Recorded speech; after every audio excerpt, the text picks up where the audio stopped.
Syria's most notorious refugee camp for former IS members and their families, the Al-Hol camp, has exceptionally high numbers of young, radicalized juveniles.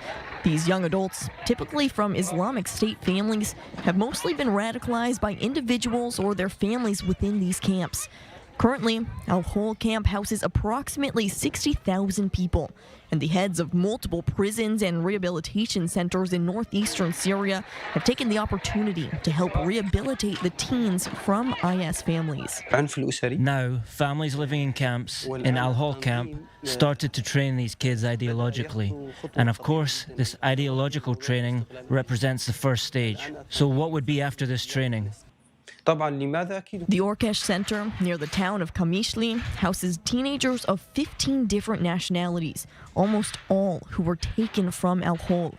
In the center, the teenagers are taught skills for them to pursue careers later in life. We at Juveniles Reform and Rehabilitation Centers have radical juveniles. Previously, some of them had joined Daesh militarily and ideologically, and some who were influenced by Daesh ideology.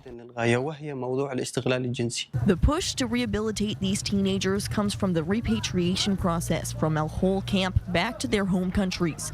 But many nations refuse to return their citizens who joined the ISIS caliphate in Syria and Iraq starting in 2014.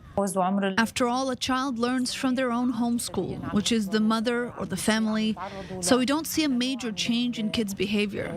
And despite the presence of educational centers, we can't notice any changes in kids' behavior inside the camp. Nonetheless, the rehabilitation center helps provide a new routine and fresh opportunities to teenagers who have been exposed to so much trauma and radicalization.